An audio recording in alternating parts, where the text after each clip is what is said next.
আমার শ্বশুরবাড়ি এলাকাটা খুবই সুন্দর। কোনটা তোমার শ্বশুর বাড়ি? আর তোমার বউ কই? হয়ে যাবে, তুমি চিন্তা করো না।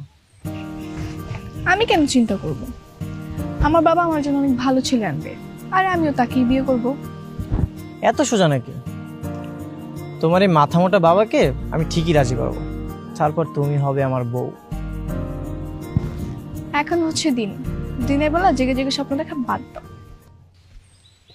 কিরে তোরা এখানে, আর আমি তোদের পুরো গ্রাম খুঁজে বেড়াচ্ছি। কেন, কি হয়েছে? কিছু না, এমনি জিসানের সাথে একটু গল্প করতাম। আসো রিমা, আমরা তিনজনে মিলেই গল্প করি। আহা, আর তুমি এত সুন্দর করে কিভাবে কথা বলো জিসান? এই, তুই না ওকে আপনি করে ডাকতি, হঠাৎ তুমি হয়ে গেলে কিভাবে? তুই আমি সমবয়সী না? আমার বন্ধু মানে তোর বন্ধু, আর তোর বন্ধু মানে আমার অনেক কিছু। ঠিক বলেছো রিমা। আচ্ছা জিসান, তোমার কি কোনো গার্লফ্রেন্ড আছে? না, নেই। তবে আমি একটা মেয়েকে খুব পছন্দ করি, কিন্তু সেই মেয়েটা আমাকে পাত্তাই দেয় না। কি বলো তুমি? তোমাকে পাত্তা দিচ্ছে না? তাহলে নিশ্চয়ই সেই মেয়ের চোখ অন্ধ। হয় সে চোখে দেখে না, নয়তো কানে শুনে না। সেটা অবশ্য তুমি ঠিক বলেছো, তার তো সৌভাগ্য আমি যে তার পিছু ঘুরি। এই, তুমি কোন রাজ্যের রাজকুমার যে তোমাকে পছন্দ করতে হবে? রাজকুমারী তো। জিসান, তুমি কিন্তু সত্যি সত্যি দেখতে খুব সুন্দর। যে মেয়ে প্রেম বোঝে সে তোমাকে একবার দেখেই পছন্দ করে ফেলবে। এই কথাটাই তো আমি আমার মাথা মোটা শ্বশুরের মাথা মোটা মেয়েকেই বুঝাতে পারলাম।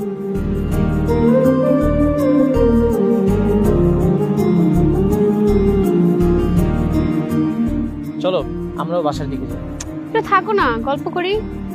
হ্যাঁ চলো, নাহলে তোমার আপু রাগ করবে। আচ্ছা।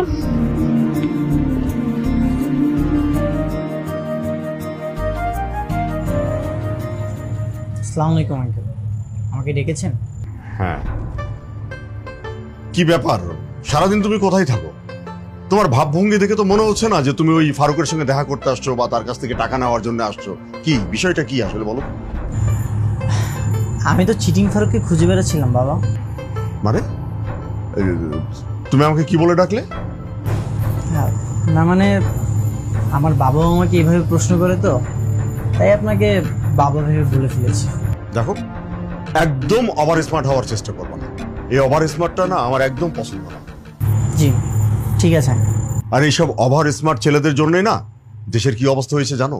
আজকে পত্রিকায় একটা নিউজ দেখলাম, একটা ছেলে তার বাবার কাছে বাইক চেয়েছে, বাবা বাইক দেয়নি বলে তার বাবাকে মারধর করেছে।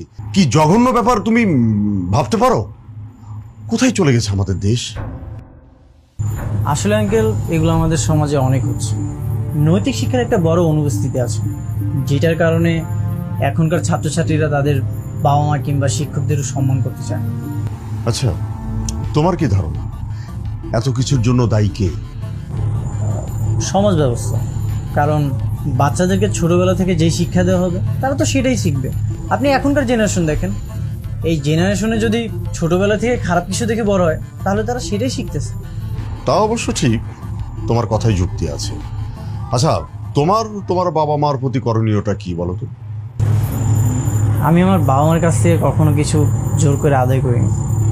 আমার বাবা মা আমাকে যখন যা দিয়েছে তখন সেটাই আমি আনন্দের সঙ্গে গ্রহণ করেছি। জীবনের সবচেয়ে বড় সুখ কি জানেন? বাবা মার সঙ্গে হাসি খুশিভাবে বাঁচা। বাবা মাকে কষ্ট দিয়ে তাদের থেকে টাকা নিয়ে সেই টাকা দিয়ে বাইরে বন্ধুদের সাথে ফুর্তি করাকে আর যাই হোক সুখ বলে। হ্যাঁ, এই কথাটা তুমি ঠিক বলেছো। আমি তোমার সঙ্গে একদম 100% একমত পোষণ করছি।